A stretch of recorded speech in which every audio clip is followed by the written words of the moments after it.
the end of my Spanish for today. Thank you for being here. I want to talk to you today about one aspect of our resilience with respect to climate change, which is shielding the vulnerable. So poor and vulnerable populations are exposed to dramatic events that affect their income and their livelihood. Of course, pandemics, extreme weather episodes. The extreme weather episodes are becoming more and more frequent and more intense due to climate change. There are also changes in the labor market, such as change due to AI, which might be positive or negative, but certainly are moving all over the place.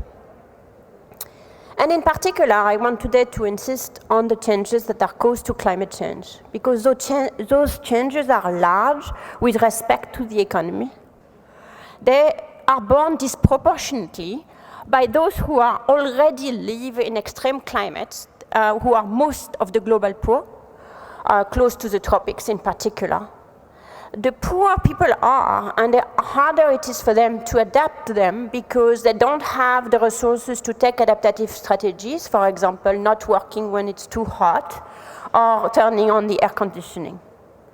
And therefore, helping vulnerable populations to adapt to climate change is increasingly seen as a focus for climate policy discussions.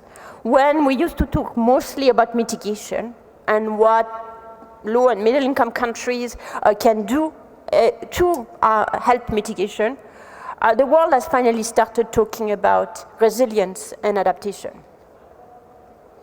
This map summarizes the combined effect of the fact that poor people mostly live in countries that are already hot, and therefore will experience more very hot days as the world continues to warm up, and the fact that it's harder for them to adapt. What this map shows is an estimate from the Global Impact Lab of the predicted effect of climate change under a sort of business as usual scenario of the warming of the planet. And the bluer the map, the more beneficial it's going to be. And the redder the map, the less beneficial it's going to be.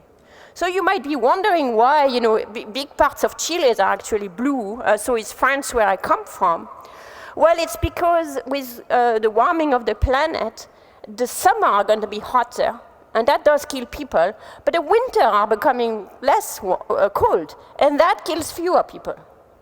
So the really strong paradox is that although the emissions responsible for climate change are still disproportionately coming from rich countries, the impact of climate change, in particular in this extreme way of paying with your life, is still borne by the poor people in the poorest country. This estimate is that 6 million people might die due to climate change by the end of the century. Y esto es por año, tantas personas como mueren de enfermedades infecciosas. Y estos números se ven peores en los países más pobres. Diferencias entre pobres y ricos en la exposición al cambio climático se ven dentro de países. Aquí un ejemplo de Chile, de Santiago, donde vemos un mapa de temperaturas. Esto fue el 20 de enero de 2024, entre 4 y 5. Y los barrios más pobres sufren las temperaturas más altas. ¿Por qué? Porque tienen menos árboles. O sea, dentro de la ciudad, dentro de un país, las temperaturas más altas afectan más a los pobres y los pobres tienen más dificultades de enfrentar esto porque tienen trabajos físicos que no pueden parar de hacer aun cuando hace mucho calor. América Latina y el Caribe es la segunda área con más tendencia a efectos climáticos del mundo, con desastres en estos países vecinos, en Argentina, en la Amazonía, sequía en Chile. 78 millones de personas viven en áreas con alta exposición al cambio climático. Nos parece que los países todos pueden enfrentar esto. Bueno, si miramos la experiencia del COVID-19, un shock masivo que afectó a todo el mundo recientemente, esto nos muestra que a pesar de que la pandemia fue global en los efectos en la salud, la capacidad de reacción varió. La distribución de vacunas, las vacunas se tornaron disponibles en los países más ricos y luego en los países de ingresos medios y por último en los países más pobres. También vimos que en la capacidad de protección fiscales, las medidas de estímulo en países más ricos, de su PIB en medidas de estímulo fiscal y los más pobres de todos gastaron 2% de su PIB en medidas de estímulo fiscal.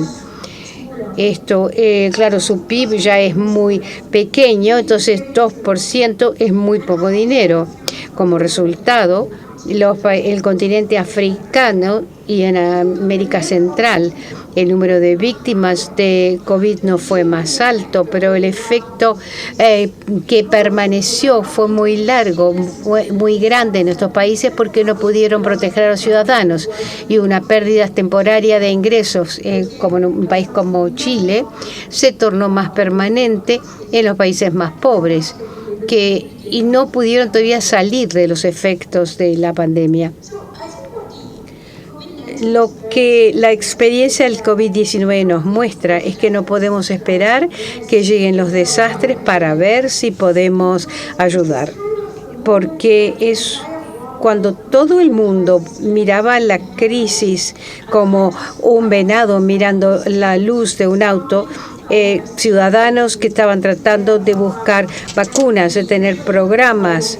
No fue ese el momento en que los países individualmente pudieran focalizar en el impacto para el resto del mundo. Por lo tanto, la reacción de solidaridad de todo el mundo era muy limitada. El flujo financiero estaba limitado, el flujo de vacunas, a pesar de los esfuerzos de tratar de crear un fondo como el COVAX. Entonces, es muy importante hablar de esto hoy, porque la experiencia de la COVID nos muestra que es crucial estar preparados antes de que llegue una crisis con sistemas y reacciones automáticas que puedan suceder casi sin pensar, sin pasar por procesos políticos. O sea, tenemos que estar de acuerdo políticamente sobre qué es lo que hay que hacer frente a los desastres y tenemos que estar prontos en términos logísticos para no perder tiempo. Y es por eso que un seminario de hoy es crucial, como el de hoy. ¿Qué forma toma? Los forjadores de políticos tienen una variedad de programas de protección social a su disposición. Puede ser efectivos, alimentos en las escuelas, programas de apoyo educacional, salud. Lo que precisamos es pruebas rigurosas sobre qué es efectivo, qué funciona para ayudar a la gente a protegerse. ¿Tenemos evidencias? Bueno, sí, en cierta forma sí. Con el tiempo vimos programas de protección social con el ejemplo de América Latina y el Caribe, que fueron pioneros en la extensión de programas de protección social. Los gastos de la COVID-19 nos recordaron de la importancia de estos instrumentos de seguro social. Es importante para los pobres, pero también como transferencia temporaria para que la gente se torne pobre, y es muy difícil salir de la pobreza después. Es más eficiente para la sociedad proteger a la gente, evitar que caigan en trampas de las cuales es difícil salir, y es eso lo que la protección social debe hacer en este contexto en particular. O sea, quiero que pensemos sobre la protección social como una forma de adaptación. La adaptación al cambio climático, por ejemplo, es una acción en el cual un hogar, una comunidad, una sociedad invierten para protegerse del shock. Pues algo que se hace una vez que ya sufrimos el shock.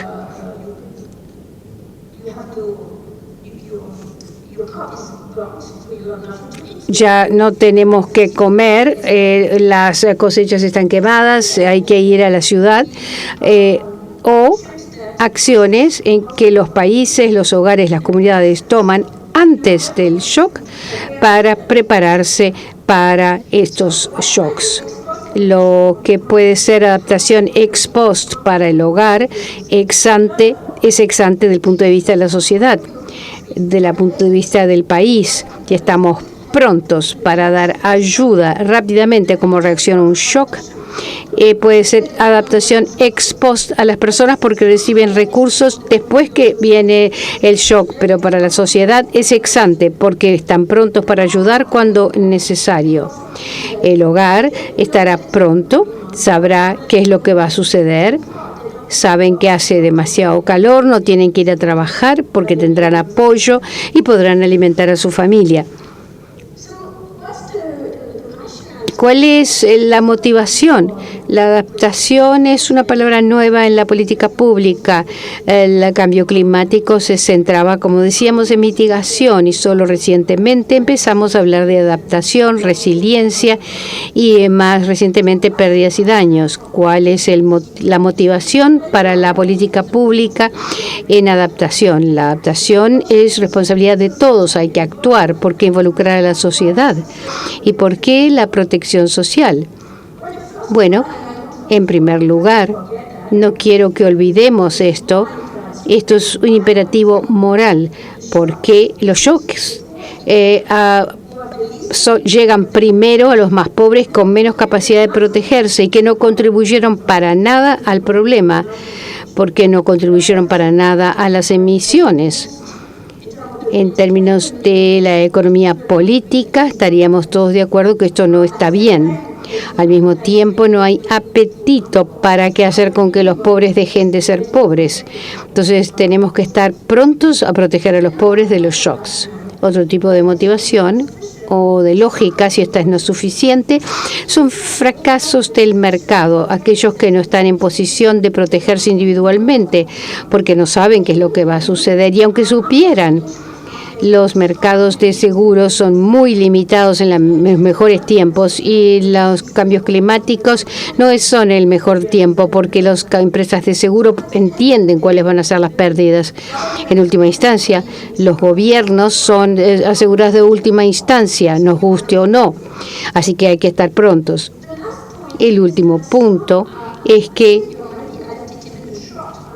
a corto plazo podemos adaptarnos, pero es algo muy costoso a largo plazo. En Zambia hay un estudio que muestra que en la sequía, cuando hace mucho calor, la gente en vez de trabajar en los campos, va a trabajar en el campo de otro o en obras públicas, porque precisan el dinero a corto plazo. Consiguen ese dinero, eso es adaptación, pero por otro lado, sus propios terrenos están menos protegidos porque no invirtieron en ellos en ese periodo. Así las cosechas son menores.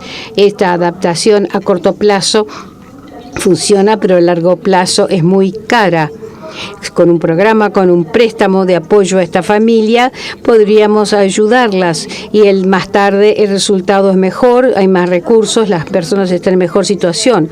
Otro fenómeno es cuando los hogares en India, cuando hay mal tiempo, el monzón no es bueno, los salarios caen porque la tierra es menos productiva, las personas trabajan cada vez más duramente porque tienen que trabajar más para ganar más dinero, pero hay tantos que están tratando de trabajar que los salarios caen aún más, lo que cree un círculo vicioso de bajos salarios, trabajo duro, que va a ser costoso físicamente, y esto puede ser evitado dándole a la gente un nivel mínimo de sobrevivencia en las épocas de las vacas flacas.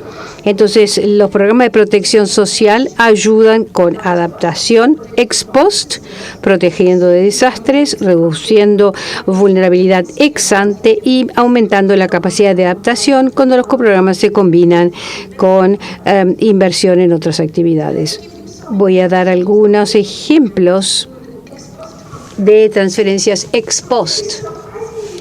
hay pocas pruebas. Me sorprendió que las pruebas fueran tan pocas del impacto de transferencias que respondan rápidamente a desastres climáticos. Hay algunas que con resultados sólidos, sobre todo cuando las transferencias son rápidas o anticipatorias, o sea, cuando uno anticipa que va a haber una sequía o una inundación en Bangladesh, se paga inmediatamente a las personas. Mucho mejor eso que más tarde. Lo es semejante, es pagar un poco antes del episodio en vez de poquitos días antes. Lo crucial es una reacción rápida. Tener un inventario de programas con reglas simples. O sea, que uno esté pronto en el momento que llega el desastre o antes de que llegue el desastre para proteger a los hogares. Los programas de asistencia social, que no son reactivos, sino que existen para ayudar a los pobres, pueden ayudar a los hogares ex post, como vemos de México, Níger y Zambia. Estos programas pueden ser mejorados. Hay mucha innovación política aquí para mejorar los programas para que sean más compatibles. En Nicaragua, por ejemplo, un experimento mostró que cuando agregamos capacitación en negocios, los hogares son más resilientes al shock y no solamente tener un nivel más alto de consumo en general. En Etiopía, intervenciones multifacéticas creando más resiliencia que simplemente transferencia de efectivos. Estas son algunas de las cosas que sabemos. Hay preguntas en abierto en términos de cómo tener protección social efectiva, adaptativa. Las prioridades políticas y la investigación para fortalecer la protección social en estos momentos difíciles. Primero, la importancia de transferencias de emergencia rápidas, que no sean solo cuando hay sequía, sino también cuando hay calor. El calor mata, entonces hay que estar pronto. Las reglas tienen que estar prontas para poder avanzar de manera rápida. Si pensamos sobre este tipo de transferencia automática, hay que resolver los problemas por anticipado. ¿Quiénes son los blancos? ¿Cómo llegar a ellos? ¿Cómo ser eficientes usando inteligencia artificial o otros instrumentos? ¿Cuáles son los desencadenantes para esta respuesta a la emergencia? Hay, claro, hay mucho campo para experimentación. Y la pregunta de cómo y cuánto tratar de alcanzar, y hay que pensar en inclusión y exclusión. Es mejor incluir demasiadas personas que excluir demasiadas personas. Afortunadamente, los programas sociales son muy cuidadosos en incluir a aquellos que no deben ser incluidos. Creo que tenemos que pensar en estos programas en el contexto de aumentar la exposición a los shocks y también rediseñar programas de graduación para aumentar la resiliencia, sobre todo en áreas urbanas. Y tal vez más importante es quién pagará por esto. Esto potencialmente es mucho dinero. No se trata de una inversión. Es una inversión en la vida de las personas, que en mi opinión es la mayor inversión que se puede hacer, pero no es una inversión que va a tener un retorno financiero, sino que tendrá un retorno humano de la sociedad. Así que es necesario pensar de manera seria al respecto de la cooperación global para conseguir finanzas para este tipo de esfuerzos y no solo para mitigación. Muchas gracias.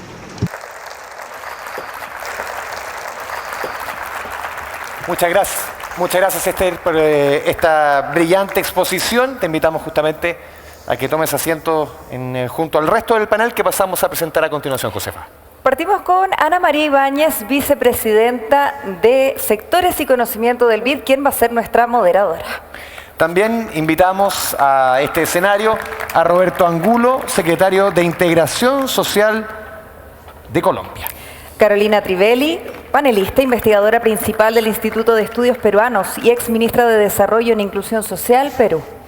Y por último sube al escenario Wellington Díaz, ministro de Desarrollo, Asistencia Social, Familia y Lucha contra el Hambre de Brasil. Bienvenidos.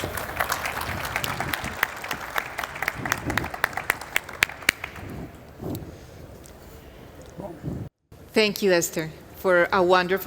Gracias, Esther, por esa maravillosa presentación que es el escenario del diálogo que vamos a tener. La protección social adaptativa es importante para el futuro, para alcanzar la meta de reducir la pobreza y aumentar la resiliencia a los desastres naturales. Esther nos mostró muchas ideas de cómo proceder en este sentido, y esto es importante para América Latina y para el Caribe. La intensidad y frecuencia de desastres naturales y eventos climáticos extremos vienen aumentando de manera significativa en la última década. De hecho, en los últimos 50 años, la frecuencia de estos desastres naturales aumentaron 5 o 6 veces. Y, como dijo Esther, nuestra región es la segunda más vulnerable del mundo a desastres naturales. Voy a hablar en español ahora. Pueden mostrar y mandar sus preguntas a este código QR. Cuando estemos en la parte de discusión me las estarán mandando y yo estaré haciendo las preguntas. En América Latina y el Caribe hay 200 millones de personas pobres. Cuando miramos dónde están ubicadas esas personas y dónde viven esas personas, la mitad de ellas viven en áreas con una alta vulnerabilidad o un alto riesgo a los desastres naturales.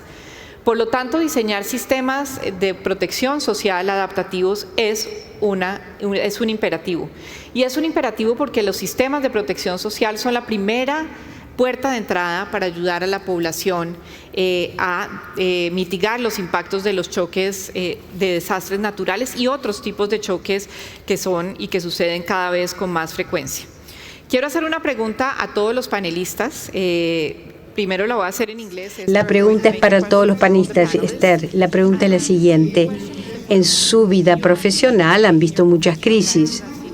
Me gustaría que nos digan ¿cuál es la crisis que más contribuyó a entender el papel de la protección social? A todos los panelistas quiero preguntarles lo siguiente. A lo largo de la trayectoria profesional de todos ustedes han tenido la oportunidad de ver varias crisis y de, como diseñadores de políticas públicas, ver varias crisis. ¿Cuál es la crisis que ha moldeado más la manera en que ustedes piensan de los sistemas de protección social?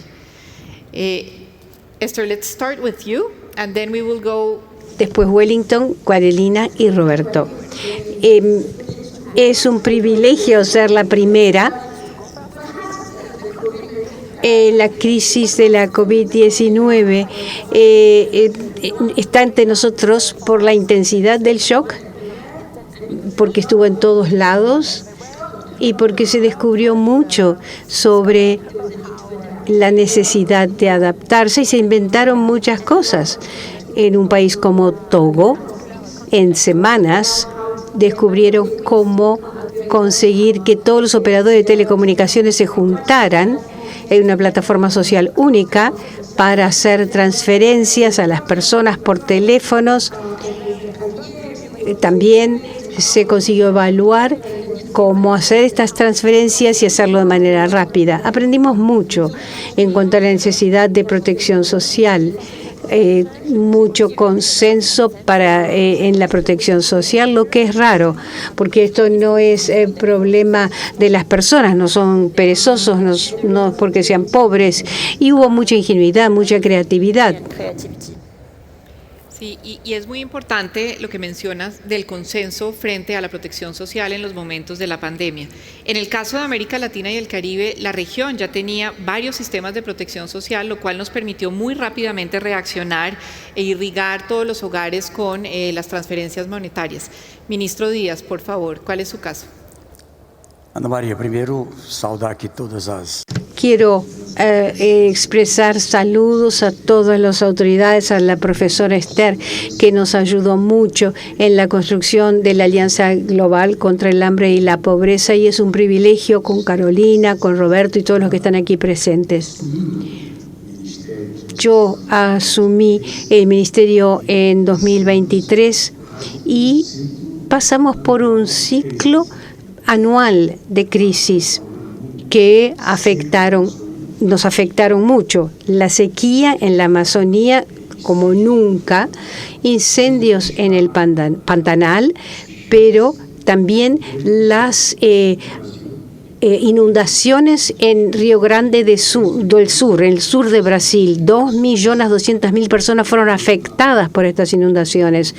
Fue un desastre terrible. Las casas fueron derribadas, ciudades en las cuales yo estuve algunos meses, lo único que se veían eran algunos edificios, el resto se había derribado. O sea, Brasil estaba preparándose, sabíamos que teníamos que aprender a convivir con los efectos de los cambios climáticos y encontrar un camino.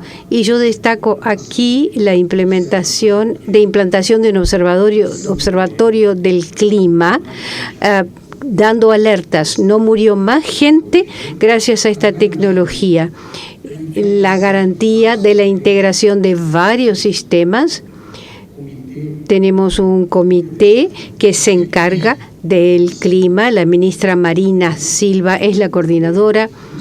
Y hay un sistema de salud que ya era fuerte, un sistema único de salud, con salud universal, que empezó a trabajar dando asistencia social a todos, personas de todo el país preparadas como una reserva para direccionarse, para ir a algún lugar, como por ejemplo el Río Grande do Sul, al sur de Brasil, y atender ahí en gran escala.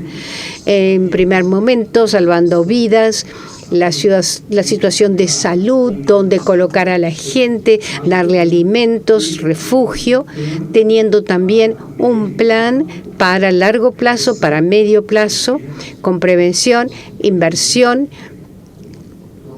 para dar protección a las montañas, con un conjunto de medidas, y después de la primera fase, apoyo para la reconstrucción de las vidas.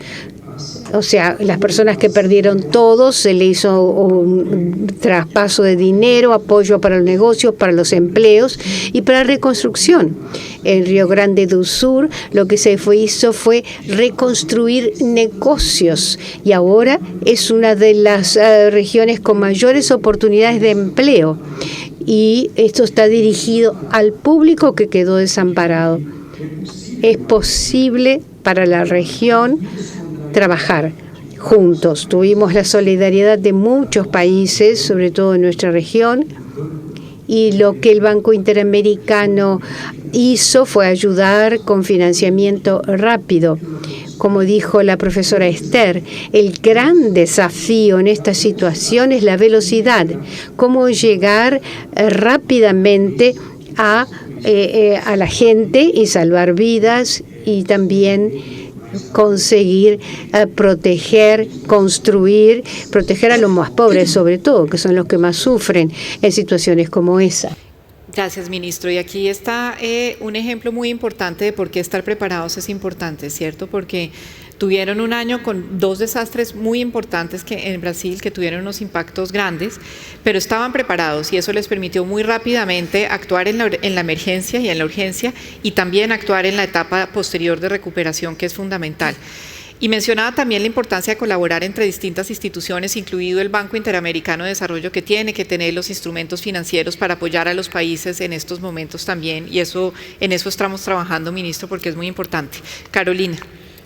Yo quiero retomar lo que mencionaba Esther con el tema del COVID, porque la crisis del COVID lo que nos enseñó, por ser una crisis compleja que afectó los medios de vida, las posibilidades de generación de ingresos de las familias, nos mostró la necesidad de estar preparados para ayudar también no solo a los más pobres de los pobres, sino a esta clase media y clase vulnerable que en nuestros países trabaja en el sector informal, que vive al día siguiente de lo que ganó el día anterior. ¿no? En el caso peruano, 70% del empleo es en el sector informal, y cuando se dieron medidas de confinamiento, la gente se quedó sin ninguna fuente de ingreso para el día siguiente. La demanda por ayuda era no solo inmediata, sino además abarcaba a grupos mucho más allá de los pobres que estaban recibiendo algún beneficio de protección social, y obligó a esta ampliación muy rápida de los esquemas de protección social.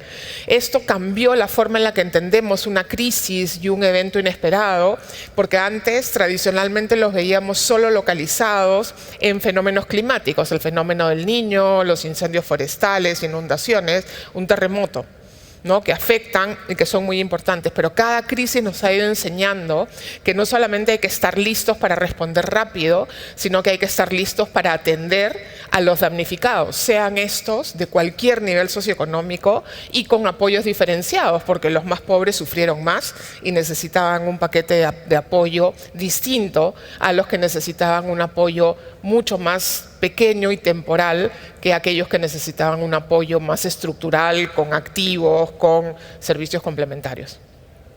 Y mencionas, Carolina, algo que en nuestros países dificulta mucho la política de protección social, ¿cierto? Y es la informalidad. Y que en la pandemia nos mostró que la informalidad hacía que fuéramos muy vulnerables, y no es solamente la población que identificamos como población pobre, sino toda esa población que está por encima de la línea de pobreza, pero trabajando en informalidad, y que muy fácilmente puede caer otra vez por debajo de la línea de pobreza. Entonces, la importancia de tener unos sistemas de protección social que se puedan adaptar muy rápidamente a las necesidades. Roberto, tú has tenido experiencia durante muchos años manejando este tipo de programas.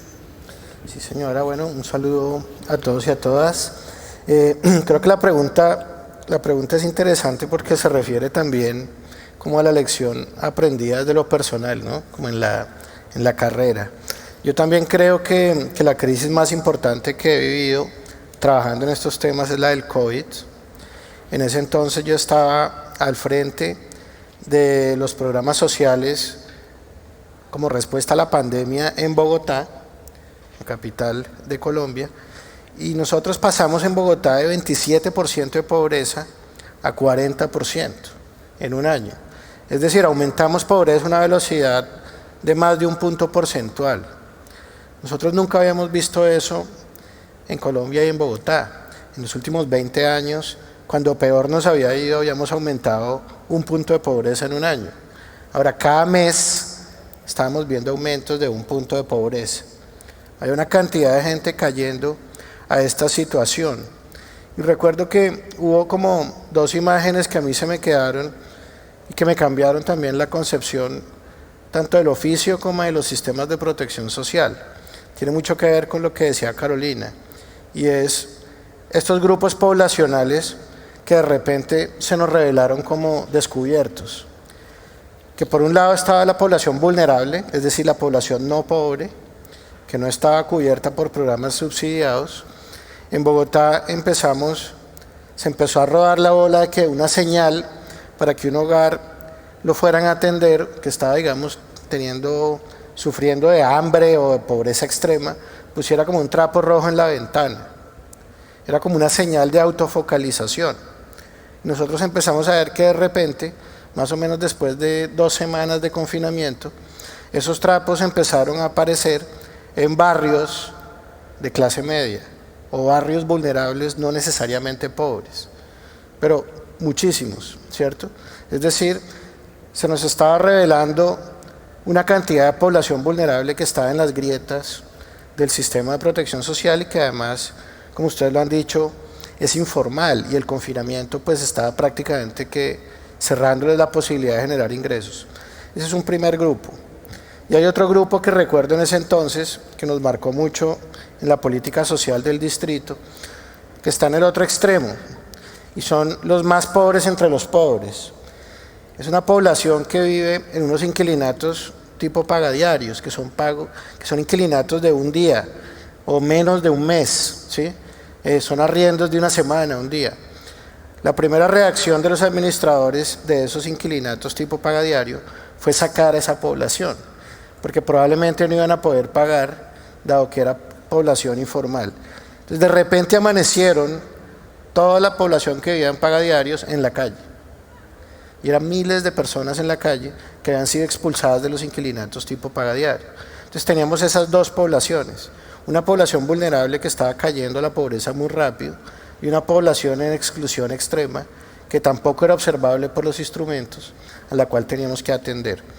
Y bueno, eso cambió mucho mi concepción sobre la política social, sobre la focalización, sobre la necesidad de que tengamos una política social que sea orgánica, sobre incluso la necesidad, y eso podemos hablar ahora, de ser un poco más heterodoxos en la información que queremos usar para focalizar, ¿sí? Creo que esas son como unas lecciones aprendidas que seguro vamos a desarrollar en el resto de la conversación. Sí, y estar manejando esa política en esos momentos, cuando hablamos de un incremento de pobreza de 27% a 40% en Bogotá, que es una ciudad de millones de habitantes, es un reto mayúsculo, ¿cierto? Y bueno, como colombiana no voy a olvidar nunca los trapos rojos que empezaron a salir por toda la ciudad de personas que estaban pidiendo ayuda. Carolina, Roberto mencionaba precisamente de ser más heterodoxos, dice él, en la manera en que focalizamos. Y yo creo que aquí podemos pensar en cómo puede la tecnología, precisamente, cómo nos puede ayudar en esto para identificar mejor a la población que tenemos que focalizar en los momentos de crisis, para evaluar y para adaptar los programas de protección social a esas personas que lo están necesitando. Bueno, el panel anterior tuvo muchos aportes en esa línea. Hoy día nuevas tecnologías de recolección de información, de imágenes con drones, de imágenes satelitales, permiten mejorar y afinar los criterios de focalización que tradicionalmente usamos. En momentos de una crisis general, lo que tenemos que hacer es echar mano de todo lo que tenemos y usarlo muy rápido. Y esto implica, como decía Roberto, abrir la mente y comenzar a usar fuentes no convencionales de información, los trapos rojos, ¿no? Pero a la vez comenzar a usar más y mejor data administrativa y comenzar a ser más flexibles para maximizar que aquellos que necesitan ayuda la reciban, ¿no? Varios de nuestros países utilizaron una suerte de focalización inversa, ¿no? Encontraron una zona afectada y más bien excluyeron de la ayuda a quienes tenían prueba fehaciente de no requerir la ayuda, empleados públicos que siguieron recibiendo su salario, ¿no? Y eso permitió hacer una entrega masiva de recursos de protección social para asegurar que nadie, por nuestras limitaciones para recoger información, se quedara sin ayuda.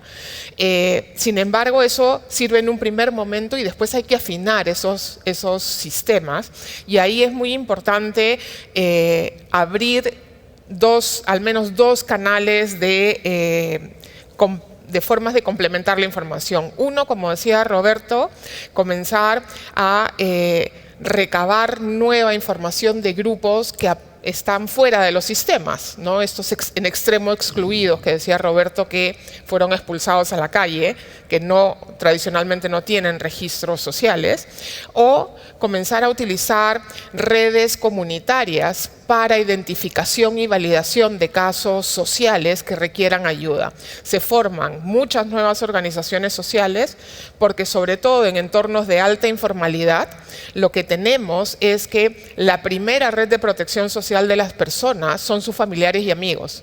En el caso de COVID, de ejemplos como el COVID, shocks covariados, sus familiares y amigos estaban en su misma situación y esa primera respuesta de protección social no servía, y entonces solo quedaba la respuesta del Estado. Y entonces recurrir a esa organización social para identificar miembros de esas redes comunitarias, familiares, sociales, para incorporarlos en los registros fue fundamental para poder asegurar que no se nos quedara gente fuera de los registros tradicionales, ¿no?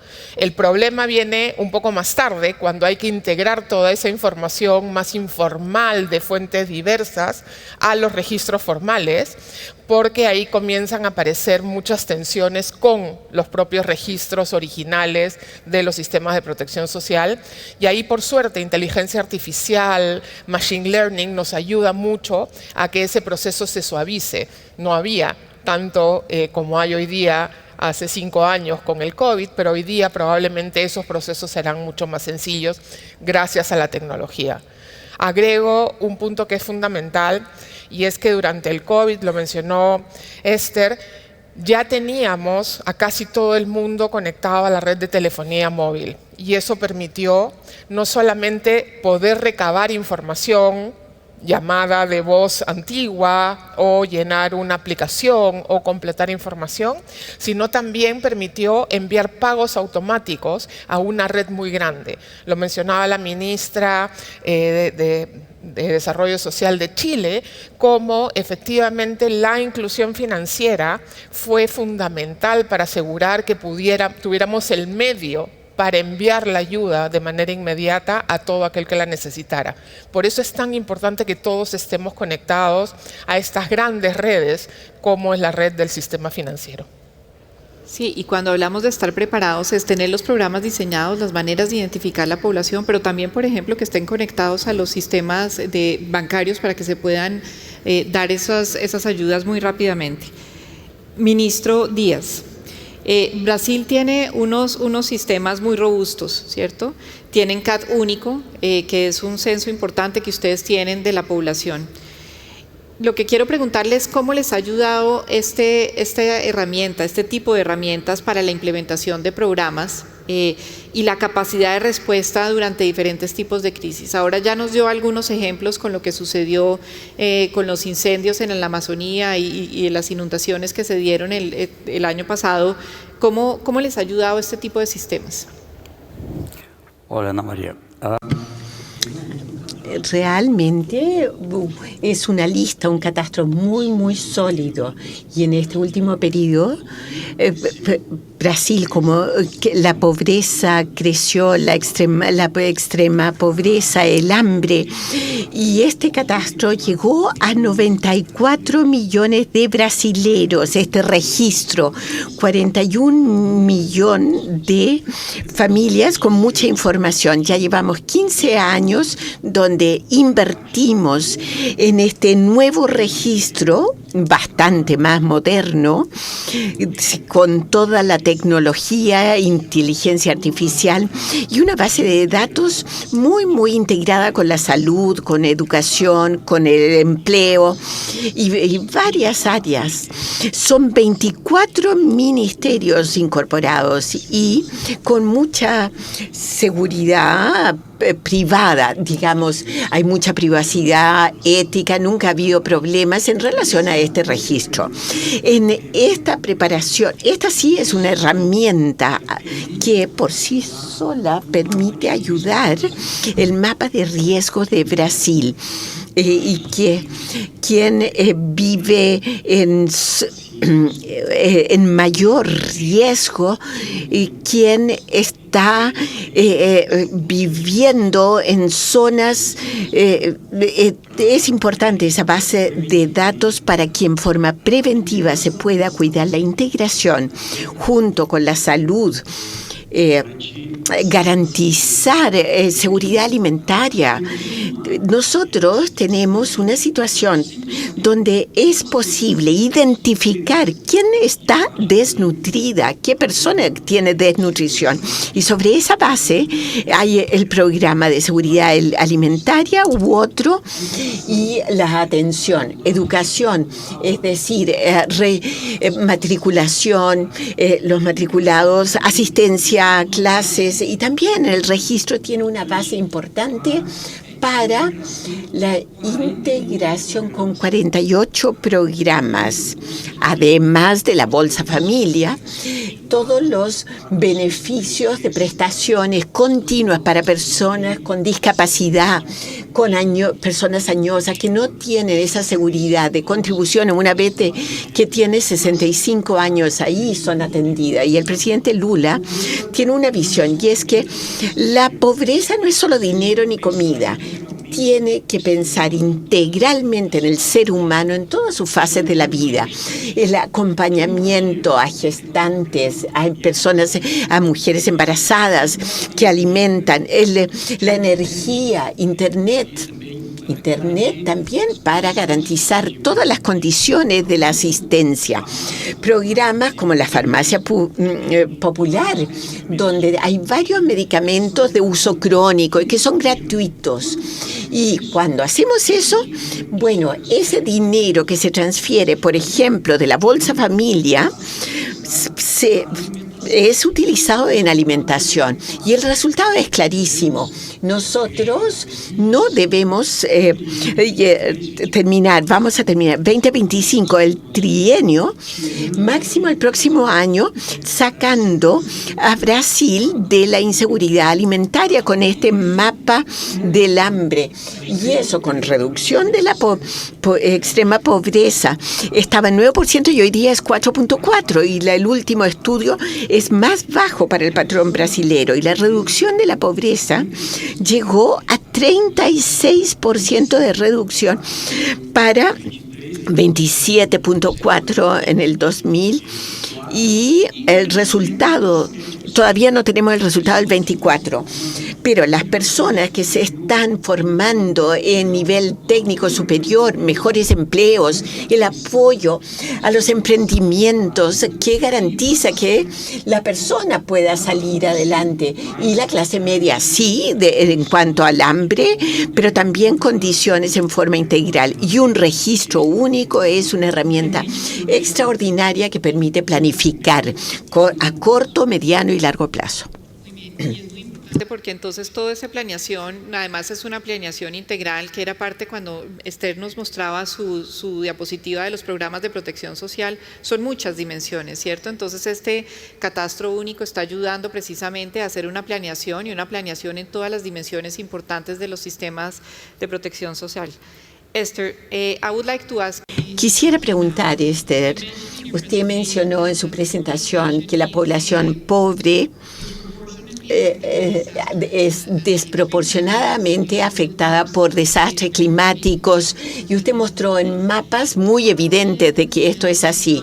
¿Qué nos dice la evidencia de cómo identificar la identificación de los beneficiarios? Sí, pero lo que es más importante, aumentar la efectividad de programas de protección social. Usted mencionó algunos de ellos, pero quisiera que profundizara la evidencia sobre ello. Yo creo que si estamos pensando en programas de protección social como forma de proteger a las personas con respecto a eventos climáticos extremos, entonces hay que preocuparse menos de identificar y llegar a las personas rápidamente. Entonces mi sesgo ahí sería tener buenos registros, catastros, no preocuparse tanto de quién es pobre y no pobre, más bien hacer un direccionamiento regional y focalizarse en la intensidad de ese evento climático. Creo que en este tipo de situación es la simplicidad lo que prevalece y la inclusión también puede manejarse. Yo sé que se requiere de un cambio y es lo que mencionó Carolina también en espíritu y una forma de dar sentido y direccionar es no pensar tanto sino pensar dónde está el shock, la disrupción. Tenemos excelentes datos hoy día que nos dicen dónde ocurre esa disrupción. Temperatura, por ejemplo. Sí, hay reglas. Si en una región pequeña, menor que un distrito, la temperatura está por encima de 32 grados por 5 días seguidos o en el mes, todos los que están registrados en esa base de datos deberían recibir ayuda. Y hoy día estamos en una situación, como dijo Carolina, donde la tecnología es tal, donde casi todos en el mundo están o pueden estar conectados a una forma de conseguir transferencia, ya sea una cuenta corriente o también su wallet en el teléfono celular. Creo que ya todos están conectados. en algunas partes del mundo esta infraestructura hay que construirla para todos estar listos y que todos los tipos de grupos estén ahí. Pero tal vez hay lugares que todavía tenemos que dar alcance. Y otra cosa, lo que sería ideal sería tener impulsores o gatillos muy simples y que se impulse rápidamente, porque las ganancias con rapidez son superiores y alguien que no que la pérdida, que alguien no lo necesite porque tiene aire acondicionado en su casa. Lo otro, la agilidad es más importante, y también es importante ir más allá de eventos extremos como sequías, inundaciones, a gatillos de temperatura, porque estos directamente, si es muy caluroso, no es compatible con la vida humana indirectamente, porque en cierto sentido, tal vez si estoy respondiendo, no tanto la pregunta, pero yo me alejaría del estrés de la identificación, focalizándome más en ciertos sentidos, identificando y respondiendo a ello con rapidez. Y si la cantidad de dinero no es tan grande, si usted pide a la persona que se registre en el sistema, los que no necesitan eso no se van a registrar ni siquiera, pero todos sí se van a colocar en la base de datos para ser cubiertos si es que lo necesita. Ese mensaje es muy común. Usted dice que tiene que ser simple, es preferible tener errores de exclusión y no de inclusión. Y las reglas tienen que ser sencillas, fáciles. Y está relacionado con lo que decía Roberto. Sí, el dirigir, abordar, es importante, pero demasiado focalizarse ahí, identificando beneficiarios. Uno tiene que ser rápido, sensible y responder. Y cómo va arreglando uno las cosas en el tiempo. Y creo que la tecnología puede ayudar muchísimo, sí, porque la tecnología simple de medir el clima está mejorando cada vez más. Entonces es fácil apuntar más finamente en cuanto a la intensidad de los shocks climáticos. Sí, uno puede ser obsesivo en eso. Hablemos de cambios institucionales. Hemos estado hablando cómo podemos identificar a los beneficiarios, qué debemos hacer para ser rápidos, pero hace unas horas nos estabas contando lo que sucedió en Bogotá, porque no estaba la institucionalidad lista para poder ser rápidos y para salir rápidamente en el momento en que se necesitaban las ayudas. ¿Por qué no nos hablas un poco de esos cambios institucionales que se deben hacer o que se deben tener listos para los momentos en que hay una urgencia? Bueno, sí, nosotros en Bogotá tuvimos varias cosas, ¿no? O sea, teníamos de fondo, de todas maneras, un sistema de transferencias nacional que estaba funcionando. Lo estábamos completando con el de escala ciudad. Yo creo que pasaron, yo lo resumiría en varias cosas. Lo primero es esa heterodoxia técnica que yo estaba diciendo ahora, que quiere decir ser ecléctico en la focalización, no ser un purista de la focalización, porque lo que hacemos es introducir inflexibilidades. Eso tiene que estar reflejado también en el arreglo institucional. Cuando nosotros empezamos a hacer esto en pandemia, tanto Nación como Bogotá, por ejemplo, los organismos de control en Colombia, que están acostumbrados a otra cosa distinta a la flexibilidad, detuvieron las bases de datos y no nos dejaron trabajar 5 días en plena pandemia. Los organismos de control se metieron a planeación nacional y nos pararon las bases de datos. Había gente diciendo que tenía hambre, había gente en la calle y los organismos de control estaban preocupados porque le estábamos dando plata probablemente a gente que no tenía hambre, por el error de inclusión. No estaban preocupados por el error de exclusión. Entonces lo primero es que esa heterodoxia permee también el arreglo institucional para que esto sea posible, para que al funcionario técnico no le dé miedo esa heterodoxia, no le dé miedo esa creatividad que se requiere para ser flexible. Eso como en un primer lugar. En un segundo lugar, las transferencias monetarias en pandemia se volvieron multisectoriales. Entonces, antes teníamos casos como, en el caso de Colombia, Familias en Acción, que eran condicionadas a educación y nutrición, pero en pandemia ya empezaron a tomar distintos rumbos y se mezclaron con el sistema de protección social de forma transversal.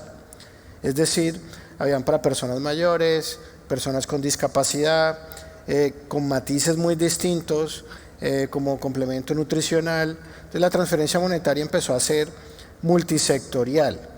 Nosotros creamos en Bogotá, y todavía funciona, ahora que estoy en la Secretaría de Integración Social, todavía funciona ese arreglo institucional, un comité intersectorial de transferencias monetarias. Y ahí tomábamos esas discusiones, esas decisiones de transversalidad. ¿Qué estaba pasando? En el decreto de emergencia podíamos transformar presupuesto de política social en transferencias monetarias durante la pandemia. Y las decisiones de asignación presupuestal y de diseño se tomaban en un organismo colegiado en donde había varios secretarios del distrito. Entonces ahí aparece un arreglo institucional muy importante. No se trata únicamente de una plataforma de transferencias que reposa en una institución, sino de un organismo colegiado que usa las transferencias de forma intersectorial, que conecta con la política social. Y lo último, en cuanto a la parte de arreglos institucionales, ya lo viví, fue ahora en mi trabajo como secretario de Integración Social. Cuando llegamos hace un año, empezamos a ver, nos recibieron, digamos, una cantidad de incendios en Bogotá. Empezamos a ver el cambio climático en su máxima expresión. Y ya teníamos ahí un sistema de transferencias que había ganado en cobertura, que había ganado en población focalizada, y no le podíamos girar a nadie, a ningún damnificado de los incendios, porque no eran población pobre y vulnerable. No estaba tampoco dentro de las bases. Entonces empezamos como una segunda generación de ajustes, que son los que hemos hecho desde el año pasado, para adaptar ese sistema de transferencias a unos giros que estén asociados al cambio climático, como los que presentaba ahora Esther en su presentación. Los giros ex ante, las transferencias ex ante. No estamos acostumbrados a eso. Estamos acostumbrados a tener listas y a focalizar personas. Necesitamos hechos covariantes, municipalidades, áreas geográficas, y poder tener las reglas de juego listas para eso. Hoy en el distrito ya tenemos una regulación que nos permite ese tipo de transferencias asociadas a cambio climático. Y creo que es muy importante, ¿no? También tener toda la institucionalidad preparada para poder hacer y desplegar todas estas transferencias. Perdón que estoy mirando el celular, pero es que aquí tenemos las preguntas del público, entonces voy a empezar con las preguntas del público. Ministro Díaz, quiero hacerle esta pregunta porque Roberto precisamente estaba hablando de los gobiernos locales y la importancia de los gobiernos locales. La pregunta que están haciendo acá es, usted habló de la importancia de llegar rápidamente con recursos a las personas más pobres, más allá de la respuesta federal. ¿Hay estados en Brasil que han logrado respuestas rápidas de protección social frente a desastres? Esa es la pregunta. Sí, yo debo reconocer. Tengo que reconocer que, por ejemplo, en la Amazonía, Sur, en Río Grande do Sur y otros estados del Nordeste, aún con divergencias políticas, existe una maturidad. Brasil tiene un reglamento que establece el trabajo integrado, trabajo de los 3 niveles de gobierno, integrado con la sociedad y el sector privado. Aquí tivéssemos ali uma... Lo que ayudó a una respuesta más ágil. El gobierno local tiene alianzas con el Sistema Único de Salud,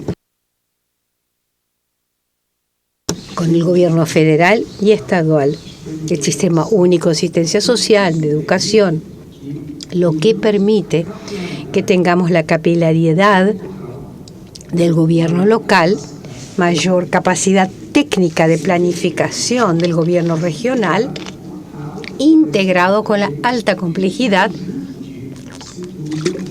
de un conjunto de sectores del gobierno federal. Se trata de 24 ministerios del gobierno federal integrados en un trabajo como este, pensando en la calamidad, en la emergencia, en salvar vidas, como dije yo, hasta una situación de largo plazo.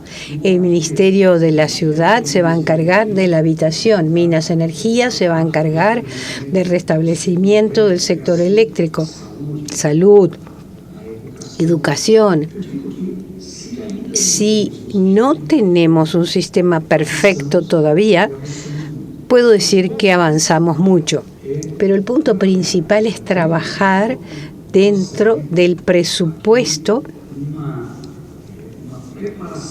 con una preparación, una asignación, sabiendo que en 2025 pueden suceder situaciones causadas por el clima. Y claro, a cada situación que enfrentamos hay un aprendizaje aún mayor.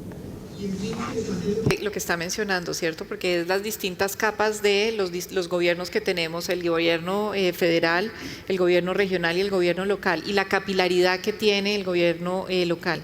Entonces, no solamente es la complejidad de los sectores, sino la complejidad de manejar esas distintas capas y la importancia y lo que juega, el papel que juega cada uno de ellos. Esther, this is a question for you. Esther, una pregunta para usted que dice lo siguiente. Usted mostró pruebas de diferentes partes del mundo, evidencias. ¿Cuán transferibles son estos hallazgos al contexto latinoamericano? Creo que traté de compartir un estudio de caso de América Latina. Hay muchas cosas transferibles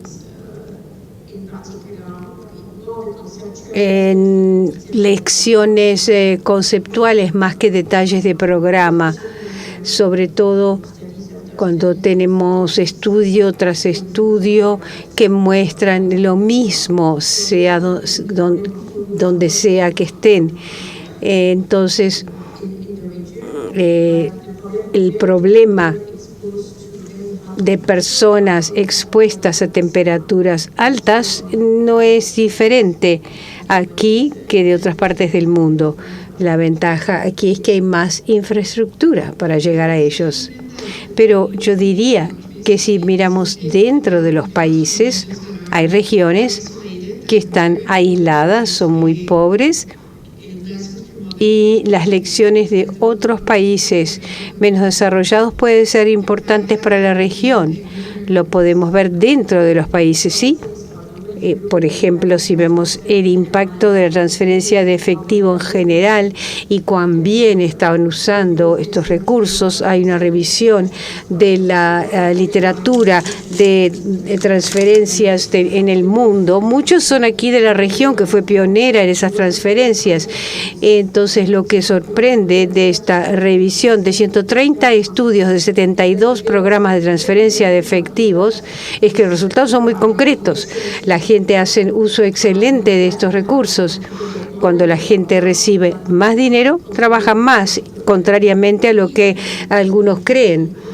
Y esto los ayuda con seguridad alimentaria y salud y resiliencia.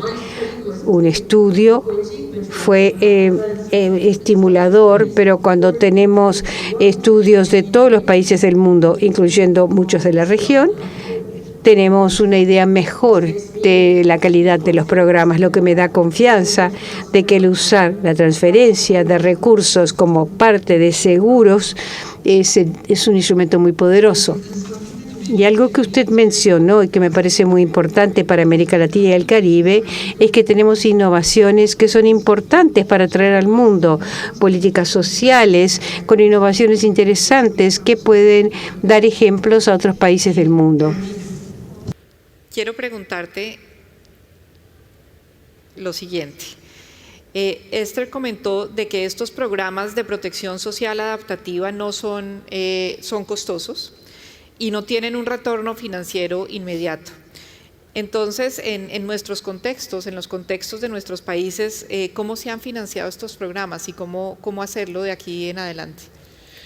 Claramente, para nuestros países, la crisis de la pandemia nos mostró la importancia de tener recursos ahorrados en nuestras cuentas fiscales para poder enfrentar esas situaciones. Desgraciadamente, lo que hemos visto en los últimos 5 años es un deterioro de la posición fiscal de la mayor parte de nuestros países. Por lo tanto, tenemos que comenzar no solamente a volver a poner en la agenda la necesidad de reconstituir estos ahorros fiscales para que estén listos para enfrentar cualquier situación de emergencia, ojalá nunca tan grave como la del COVID, pero también necesitamos contar con instrumentos financieros que nos permitan reaccionar rápido, ¿no? Créditos contingentes, créditos que se puedan activar rápidamente ante una emergencia, pero para que estos créditos, estos recursos financieros externos puedan ser efectivos,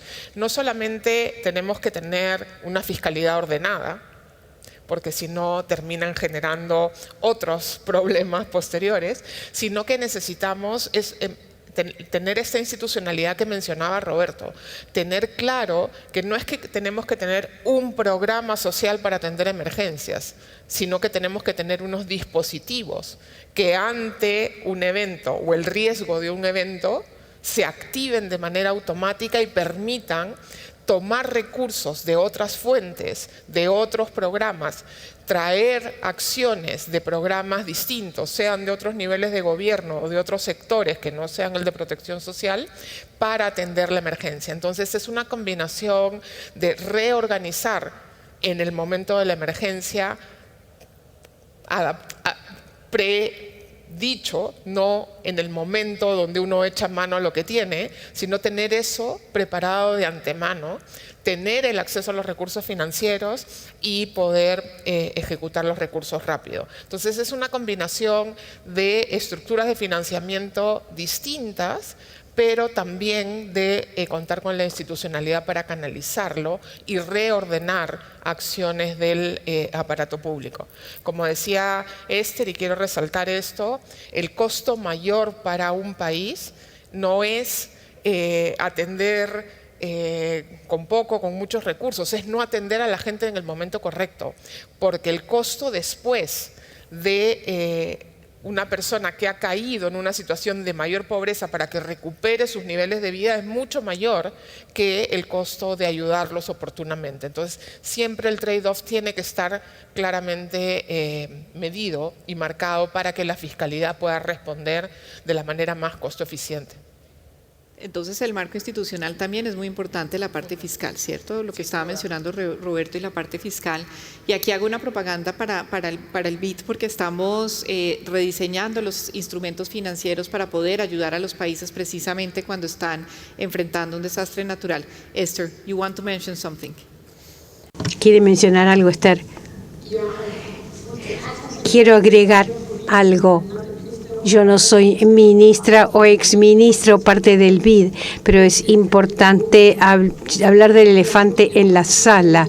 Hablamos de gastos fiscales, precisamos de recursos fiscales que estén de acuerdo con esto, y la capacidad fiscal de los países tiene que ser vista. Muchos países latinoamericanos enfrentan este problema, pero si hablamos de cambio climático, se trata de un problema internacional y tenemos que pensar, es importante pensar a respecto de soluciones internacionales fiscales. Tenemos un amigo de Brasil aquí y durante el G20 colocaron en la agenda la idea de coordinar la tributación internacional, la tributación progresiva internacional.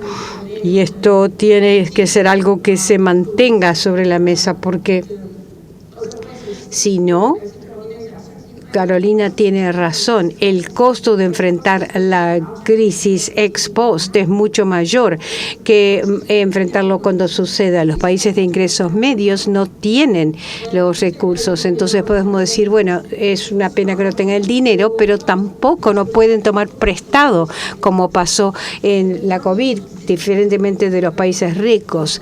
Pero el dinero existe en el mundo y es difícil para todos los países individualmente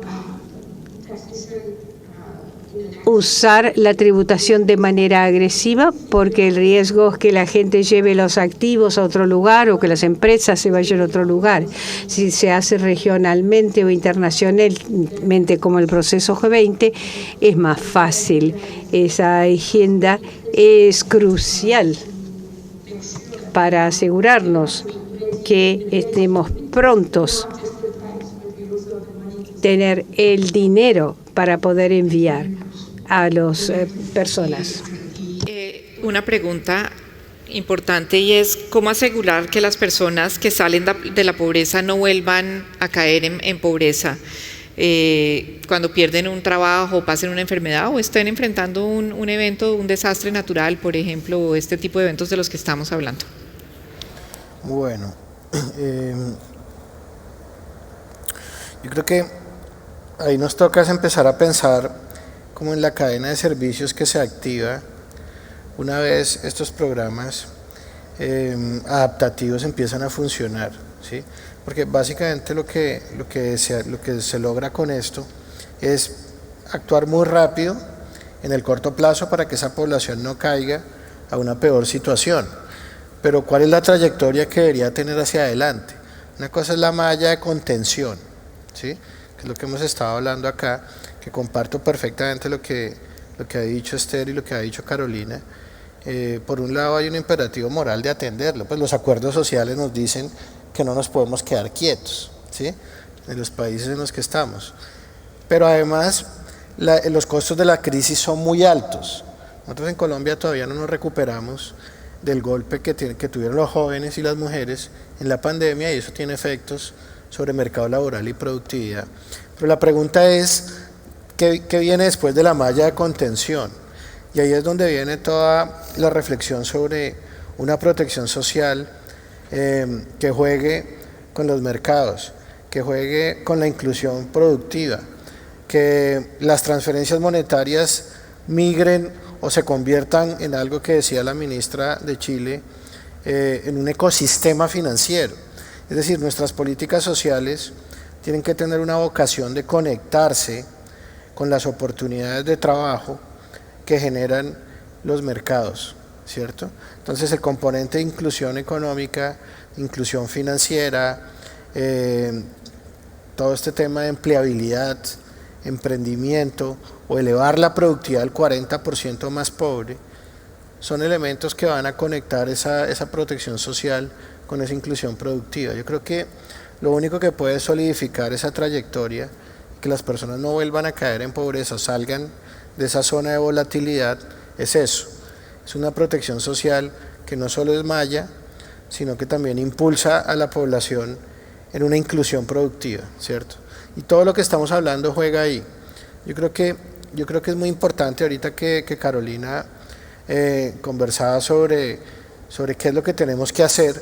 Claro, cuando pasó la pandemia empezamos a expandir las transferencias porque no las teníamos expandidas. Es como si hubiéramos creado una tubería, como si ya la tenemos, ya las personas están conectadas, ¿cómo la podemos utilizar como un sistema nervioso? ¿Sí? Exactamente ese es el punto. ¿Y cómo hago para que además esa tubería sea un ecosistema, con acciones por el lado de la oferta, por el lado de la demanda, con microseguros, dirigidas a personas, dirigidas a grupos poblacionales, dirigidas a zonas geográficas antes, ¿sí? O con condicionalidades para eventos de cambio climático? Pero es cómo trabajamos con ese sistema que es cada vez más orgánico ante una multiplicidad de contingencias, tanto de persona como de grupo. Y eso siempre conectado a unos mercados. Eso no puede ocurrir como una cosa residual, aparte pues, de los mercados de trabajo, del empleo, de la educación y esto. Que es muy relacionado también con lo que nos estaba mencionando Wellington, ¿no? De la importancia de tener como todo eso dentro del sistema de protección social y dentro de los catastros para tener una mirada integral. Claro. Tenemos que cerrar. Voy a hacer una última pregunta, 1 minuto de respuesta. Esther, we have to close. One question, last question, 1 minute for each one of you, and it's the same question for all. Y es, díganme un cambio que consideran urgente, uno, de los sistemas de protección actuales para abordar crisis futuras. Esther, please tell me one change that you think it's important for the social protection systems to be adapted to the future crises that may emerge. Vamos a empezar, Roberto, Carolina, Wellington, Esther. Dale, Roberto, 1 minuto. Bueno, yo creo que aquí se ha hablado mucho sobre el tema de cambio climático. Yo quisiera hablar sobre otro que es muy cercano y en el que tú también has trabajado mucho, que es el tema de migrantes y desplazamiento forzado. Yo creo que ahí nosotros en Colombia también tenemos crisis covariantes y esa población llega y también llega invisible de los radares de la política social. Está llegando permanentemente. Ahorita tuvimos un desplazamiento en una zona que se llama Catatumbo. Esa población llega a Bogotá y llega a alojarse en estos inquilinatos de un día y no los vemos. Sabemos que están por fuera de los radares de la política social. Entonces yo diría que el ajuste que tenemos que hacer debe ser siempre sobre esa población no observable. ¿Cuál es la población que nos está quedando por fuera de los radares? Seguramente es la población que tiene más exclusión, porque no tiene una residencia habitual y no es observada por los instrumentos convencionales. Yo haría la recomendación de siempre mirar o tratar de preguntarnos qué no estamos observando. Muy bien. Carolina.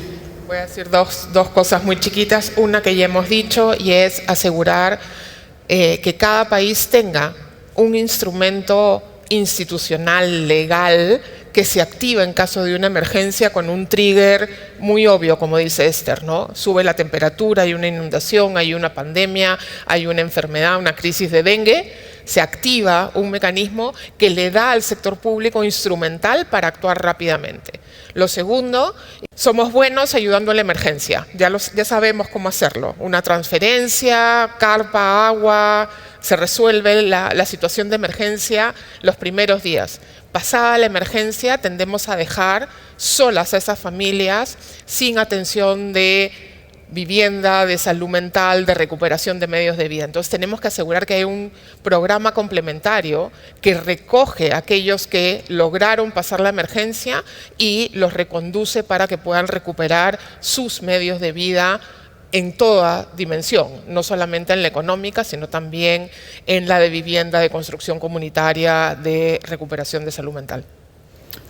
Ministro. Olha, Tenemos una herramienta nueva que es muy importante, que fue creada desde la presencia de Brasil del G20, que es la Alianza Global contra el Hambre y la Pobreza, que tiene un compromiso con la prevención en relación a cambio climático. Son 172 los miembros de la alianza. Tenemos los países más ricos y los países en desarrollo.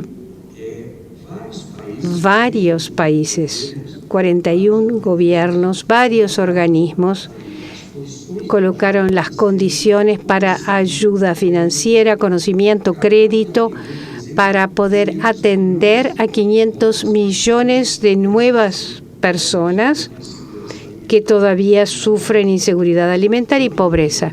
El Banco Interamericano es un socio importante que ya anunció $25 millones en su planificación, como también otros que trabajan ahí hoy con presidente Ilan. Brasil firmó una alianza para estrechar nuestro conocimiento en un programa nuevo, el programa Acredita, Crea, para empleo, para el espíritu de empresa. Y es importante hacer un esfuerzo muy grande para que América Latina sea un excelente ejemplo en la reducción del hambre, de la pobreza y con responsabilidad en el clima. Esta es una invitación para la COP30 en la Amazonía, para que aprendamos juntos en el corazón de la Amazonía. Esther. Mi minuto ya pasó, voy a ser rápido. Es importante en los seguros ser sencillo, universal, automático. Eso debe ser el objetivo. Y esto es solo la parte de los seguros. Hablamos sobre eso, pero quiero enfatizar lo que dijo Carolina. Desarrollo y reducción de pobreza incluyen cosas como escuelas. Por eso precisamos de más recursos para esa función de seguros. El resto se cuidará con los medios financieros normales que tienen los países a su disposición. Hemos tenido un panel muy rico con muchas ideas de cómo debemos seguir caminando hacia unos sistemas de protección social adaptativos que nos ayuden no solamente en las emergencias, sino en la etapa de recuperación y evitar que las personas caigan nuevamente en pobreza. Muchas gracias a todos y muchas gracias a los panelistas.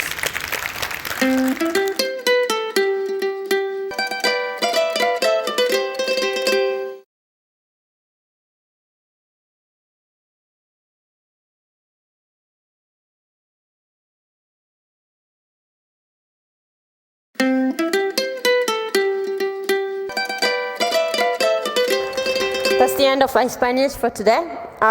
Thank you for being here. I want to talk to you today about one aspect of our resilience with respect to climate change, which is shielding the vulnerable. So poor and vulnerable populations are exposed to dramatic events that affect their income and their livelihood. Of course, pandemics, extreme weather episodes. The extreme weather episodes are becoming more and more frequent and more intense due to climate change. There are also changes in the labor market, such as change due to AI, which might be positive or negative, but certainly are moving all over the place. And in particular, I want today to insist on the changes that are caused to climate change, because those changes are large with respect to the economy. They are borne disproportionately by those who are already live in extreme climates, who are most of the global poor, close to the tropics in particular. The poorer people are, and the harder it is for them to adapt to them because they don't have the resources to take adaptive strategies, for example, not working when it's too hot or turning on the air conditioning. And therefore, helping vulnerable populations to adapt to climate change is increasingly seen as a focus for climate policy discussions. When we used to talk mostly about mitigation and what low and middle income countries can do to help mitigation, the world has finally started talking about resilience and adaptation. This map summarizes the combined effect of the fact that poor people mostly live in countries that are already hot, and therefore will experience more very hot days as the world continues to warm up, and the fact that it's harder for them to adapt. What this map shows is an estimate from the Global Impact Lab of the predicted effect of climate change under a sort of business as usual scenario of the warming of the planet. And the bluer the map, the more beneficial it's going to be. And the redder the map, the less beneficial it's going to be. So you might be wondering why, big parts of Chile are actually blue, so is France where I come from. Well, it's because with the warming of the planet, the summer are going to be hotter, and that does kill people, but the winter are becoming less cold, and that kills fewer people. So the really strong paradox is that although the emissions responsible for climate change are still disproportionately coming from rich countries, the impact of climate change, in particular in this extreme way of paying with your life, is still borne by the poor people in the poorest country. This estimate is that 6 million people might die due to climate change by the end of the century. Países más pobres. Esta estimativa muestra que